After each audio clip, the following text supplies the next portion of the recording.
birahmatika ya arhamar rahimin. Amin. Amin. Hadir semua? Hadir, Bu. Ya. Baik. Hari ini kita lanjutkan lagi pelajaran kita minggu lalu. Kemarin kita sudah belajar mengenal kecerdasan artifisial ya. Hari ini kita belajar pemanfaatan kecerdasan artifisial. Nah, siapa pernah menggunakan ChatGPT?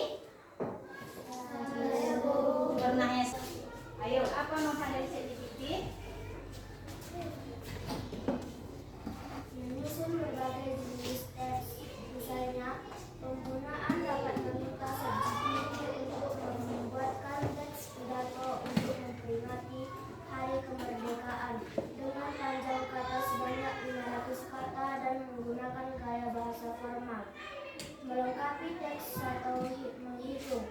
Misalnya, saat penggunaan memasukkan formula 2 tambah 4 tambah 8 sama dengan ChatGPT secara otomatis bisa melengkapi penjumlahan tersebut dengan menyajikan jawaban 8. Oke, ada lagi? Ayo, berdua. Apa manfaat dari ChatGPT berdua? Memberikan ide dan saran penggunaan bisa menggunakan ChatGPT untuk memberikan ide dan saran penjelasan berbagai pertanyaan. Oke, ada lagi? Ayo jawab. Apa manfaat dari ChatGPT? Memberikan ide dan saran pengguna bisa memanfaatkan ChatGPT untuk memberikan ide dan saran terkait beberapa persoalan. Ya. Ada lagi? Habis? Iya, itu tadi contoh manfaat ChatGPT. Menyusun berbagai jenis teks, bisa melengkapi teks atau menghitung. Kita udah praktekkan, udah pernah kita belajar itu kan. Kemudian merangkum teks. Pengguna dapat memasukkan teks tertentu berisi beberapa paragraf.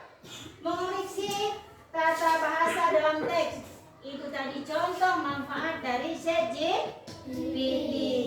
Kemudian gimana cara kerja ChatGPT ini? Ayo, ada yang tahu gimana cara kerja ChatGPT? Ayo, apa? Aplikasi ini menggunakan mesin untuk menganalisis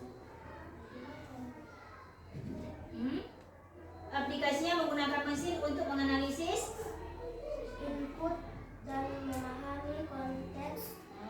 Sistem ini memprediksi kata berikutnya dengan menggunakan pola yang dipelajari dari data pelatihan.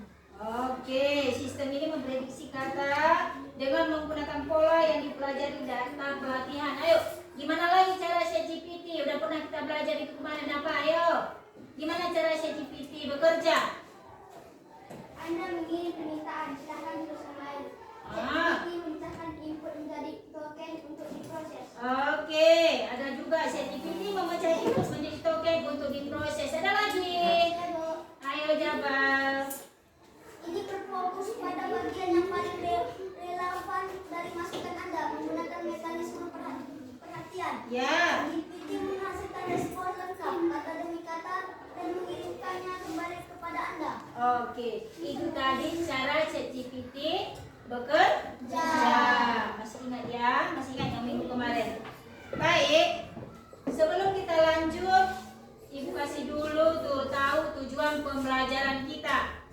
Di sini, tujuan pembelajaran kita hari ini, setelah mengikuti pelajaran ini, peserta didik diharapkan dapat menjelaskan pengertian dan manfaat KA dalam kehidupan sehari-hari. Kemudian, mengidentifikasi penggunaan KA secara aktif atau pengembang dan pasif atau pengguna. Kemudian menguraikan contoh penerapan KA dalam berbagai bidang. Kemudian menunjukkan sikap kritis dan etis dalam menggunakan aplikasi berbasis KA.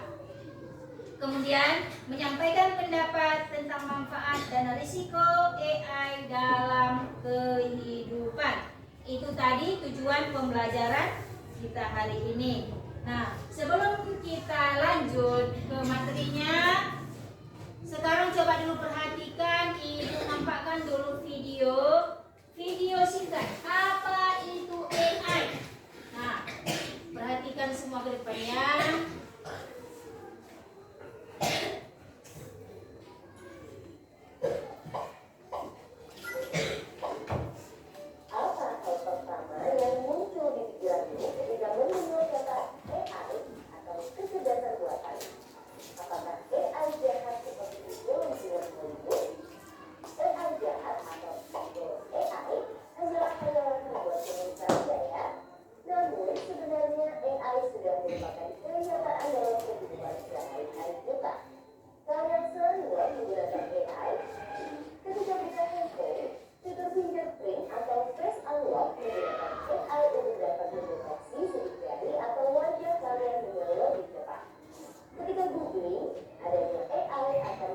agar hasil pencariannya lebih sesuai dengan minat dan kebutuhan kalian.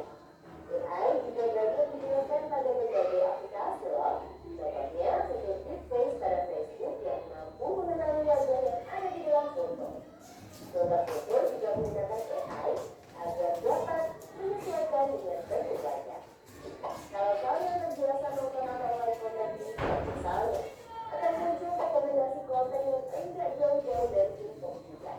Dan hanya di media sosial, rekomendasi musik atau film di aplikasi streaming, iklan produk pada e-commerce, rekomendasi dari virtual assistant seperti Google Assistant atau Siri juga menggunakan AI untuk mempelajari dan menyesuaikan dengan aktivitas yang biasa kalian lakukan. AI juga ada pada Google Maps untuk menganalisis rute yang paling cepat dan perkiraan waktu yang dibutuhkan. Pada game online, AI dipakai untuk mengendalikan permainan board dan membuat karakter serta grafis permainan menjadi lebih hidup dan realistis.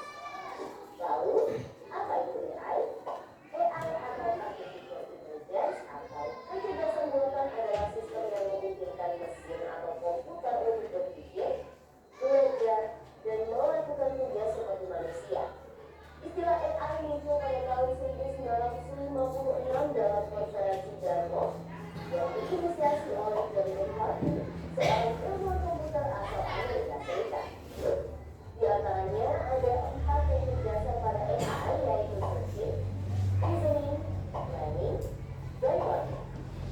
Searching adalah teknik menemukan langkah-langkah yang sistematis untuk mencapai suatu tujuan atau solusi. Contohnya AI pada Google Maps. Reasoning adalah teknik menarik kesimpulan berdasarkan fakta-fakta yang ada. Contohnya AI pada aplikasi penjual dosa penyakit. Planning adalah teknik memecah masalah kompleks ke dalam sebuah operasi yang lebih sederhana. Contohnya AI pada mesin perakitan kendaraan. Learning adalah teknik belajarkan pola-pola data untuk memperoleh pengetahuan. Contohnya AI pada sistem mobil tanpa pengemudi. Lalu, apa saja ya keunggulan menggunakan AI? AI dapat menyelesaikan tugas dengan cepat dan efisien sehingga dapat menghemat waktu dan sumber daya. AI dapat menganalisis data yang besar dan kompleks serta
merencanakan rute pengiriman yang paling efektif sehingga mengurangi biaya operasional dan waktu tempuh. Di bidang pertanian, AI digunakan dalam memantau kondisi tanaman, mengendalikan hama dan penyakit tanaman, serta memprediksi hasil panen. Di bidang lingkungan, AI digunakan dalam menganalisis data sensor dan filter satelit untuk memantau perubahan iklim dan lingkungan. Bagaimana dengan penggunaan AI di bidang pendidikan? AI dapat membantu memantau kemajuan belajar siswa dan merekomendasikan materi atau penilaian yang sesuai dengan kompetensi, kebiasaan, dan minat siswa. Dengan begitu, proses belajar menjadi lebih bermakna dan tepat sasaran. Untuk bahas lebih lanjut mengenai AI di bidang pendidikan, simak video berikut ini. Ya, bagaimana ya manfaat dari AI? Itu, teknologi AI akan memiliki batasan dan risiko. Jadi, kami perlu paham hal ini agar bisa menggunakan AI secara kritis dan bijak. Teknologi AI apa nih yang sudah pernah kalian gunakan? Kira-kira kalian ada ide mau menggunakan AI seperti apa? Tulis pengalaman dan ilmu di kolom komentar. Jangan lupa buat Paham apa yang dijelaskan di video tadi? Paham ya? Oke. Sekarang kalau udah paham, ibu mau tanya dulu. Aplikasi apa saja yang udah pernah kalian pergunakan? Aplikasi AI tadi, apa saja yang udah pernah kalian pergunakan? Ayo. Google, apa lagi? Video banyak ya. Ada lagi semua udah menggunakannya. Ya. Oke. Kalau udah, sekarang kita biar lebih jelas lagi, ibu kasih dulu materi kita ini biar dibaca-baca. Ayo, ini. Bisa dibaca sama aku. Ya, pemanfaatan kecerdasan artifisial. Coba dibuka semua materinya. Ada kan? Pemanfaatan kecerdasan artifisial atau KA. Manfaat kecerdasan artifisial atau KA untuk kehidupan manusia. Bisa dibaca fungsi dari KA. Coba perhatikan gambarnya itu. Nampak semua gambarnya? Nanti ibu bagikan kelompok. Ada tugas yang mau dikerjakan. Kalian perhatikan. Udah paham? Apa jadi contoh tadi penggunaan pemanfaatan KA dalam kehidupan sehari-hari? Paham? Ya, bisa diulang lagi nanti bacanya. Kemenangan di dalam pemanfaatan KA, ya, bisa diulang lagi nanti biar kita lanjutkan ke diskusi kelompok kita. Ibu bagikan kelompok ini ya. Tugas yang pertama ini ibu bagikan dulu aktivitas lembar kerja, ini kelompok 1 ya. Baru kelompok 2 ya. Kelompok 2 baru ini kelompok 3 ya. Nah, tugasnya di sini di lembar kerja ini, di lembar kerja pertama ini kuis singkat, tinggal dijawab.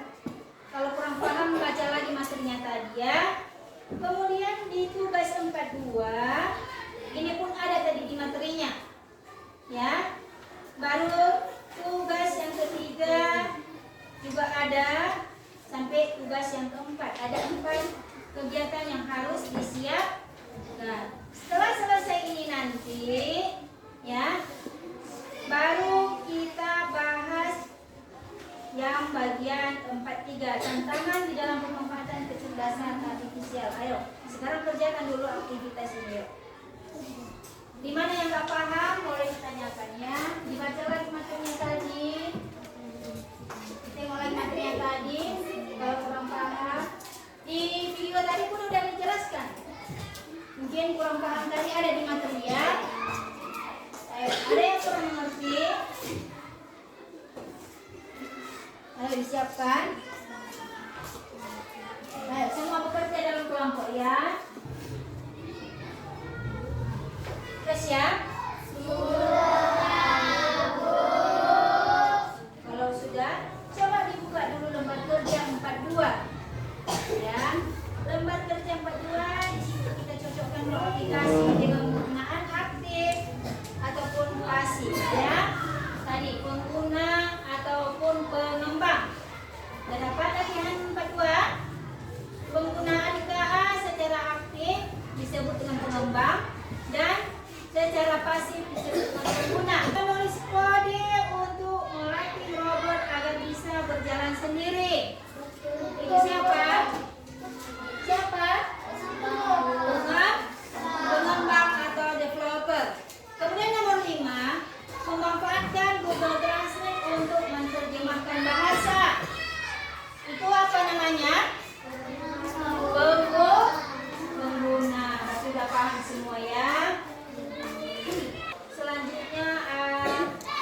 kerja 43. Tantangan di dalam pemanfaatan kecerdasan artifisial. Ya, tadi udah dijawab. Perhatikan permasalahan berikut. Mitra sering menggunakan aplikasi edit foto berbasis AI untuk membuat wajahnya terlihat lebih cantik dan lucu. Suatu hari, ibunya membaca berita bahwa beberapa aplikasi bisa menyimpan dan menggunakan foto tanpa izin. Ibunya pun bertanya kepada Mira, apakah kamu membaca aturan sebelum menggunakan aplikasi ini? Pertanyaannya, mengapa penting membaca aturan sebelum menggunakan aplikasi KA? Apakah? Untuk memahami hak dan pengguna. Oke, ada yang nomor 2. Apa risiko jika data kita disimpan tanpa izin?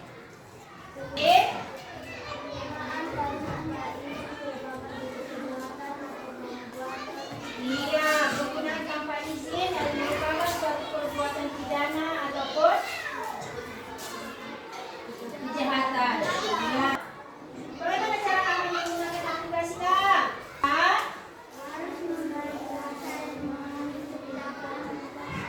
Ya, harus memahami dan membaca kebijakan privasi. Saya semua tugas kerjanya itu. Sudah. Coba dulu itu yuk.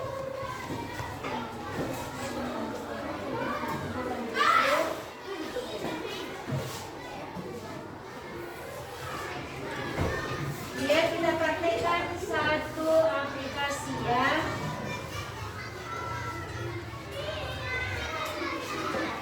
Udah semua?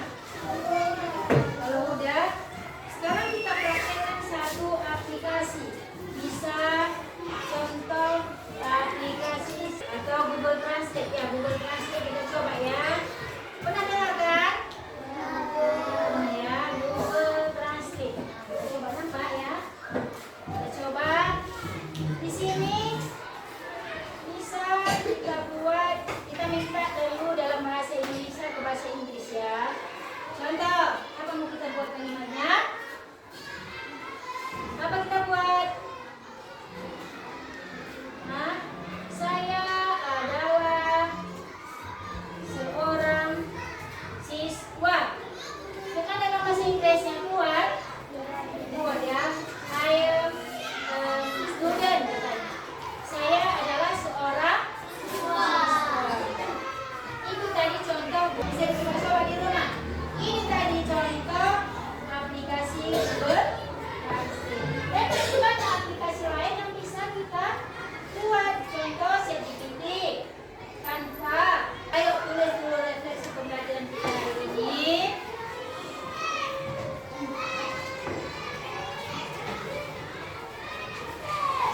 Apa yang kamu belajar hari ini? Gimana perasaanmu setelah kamu belajar aplikasi Google Translate? Setelah kamu belajar aplikasi ChatGPT? Ayo buat. Udah siap? Udah? Udah. Kalau udah, ulangi sedikit lagi. Kita ulangi sekali lagi. Etika penggunaan teknologi. Tadi udah kita sama-sama kita dengar video, udah sama-sama kita baca di materi juga. Mengapa etika dalam penggunaan teknologi itu penting? Nah, ada beberapa alasan kenapa etika dalam penggunaan teknologi itu penting. Yang pertama, dampak luas. Ya, teknologi memiliki potensi untuk memenuhi jutaan orang di seluruh dunia. Kemudian ada anonimitas dan disinhibisi. Internet seringkali memberikan rasa anonimitas yang dapat mendorong orang untuk bertindak dengan cara yang tidak akan mereka lakukan di dunia nyata. Ya. Kemudian kurangnya regulasi, hukum dan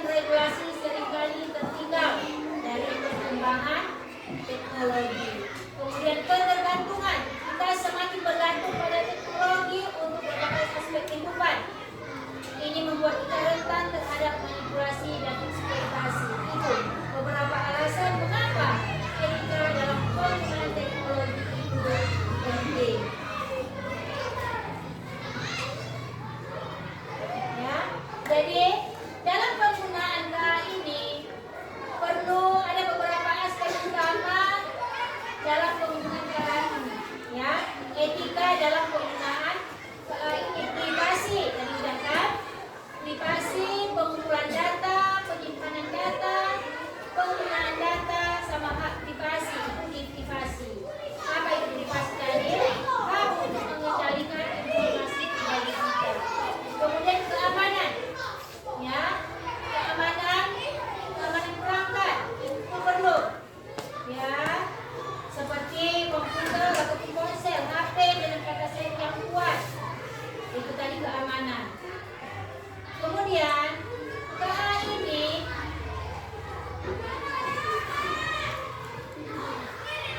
media sosial, media sosial. Kemudian hak cipta dan kekayaan intelektual, itu tadi etika penggunaan teknologi. Sudah paham? Paham ya? Aspek-aspek yang perlu diperhatikan, aspek utama etika dalam penggunaan teknologi, privasi, keamanan, kecerdasan buatan atau AI tadi, media sosial, itu tadi. Baru hak cipta dan kekayaan intelektual. Ya? Sudah paham? Tugasnya di rumah nanti membuat jurnal pemanfaatan KA. Tulis nanti apa pemanfaatan KA ini, ya, jurnal pemanfaatan KA. Itu tugas rumahnya nanti. Jadi kesimpulan dari pelajaran kita hari ini, etika dalam penggunaan teknologi adalah topik yang kompleks dan terus berkembang. Penting untuk memahami aspek-aspek tentang etika dalam penggunaan teknologi dan untuk mengambil langkah-langkah untuk menggunakan teknologi dengan cara yang etis dan bertanggung jawab. Dengan melakukan hal ini, kita dapat memastikan bahwa teknologi digunakan untuk kebaikan dan bahwa kita semua dapat menikmati manfaatnya. Dengan navigasi yang bijaksana dan bertanggung jawab, kita dapat menciptakan lanskap digital yang lebih aman, adil dan etis untuk semua orang. Etika bukanlah batasan, melainkan kompas yang membantu kita dalam memanfaatkan kekuatan teknologi untuk kemajuan dan kesejahteraan bersama. Itu tadi etika dalam penggunaan teknologi. Sudah paham? Belajar lagi di rumah. Untuk minggu depan kita lanjut lagi masalah kecerdasan artifisial. Kalau masih ada yang kurang mengerti, dibaca ulang nanti kalau ditanyakan di minggu depan. Paham? Paham ya? Ingat tugas rumahnya tadi menulis jurnal pemanfaatan KA, ya. Jurnal pemanfaatan KA. Baik, sebelum kita tutup, sebelum kita pulang, kita tutup dulu pembelajaran kita hari ini dengan doa.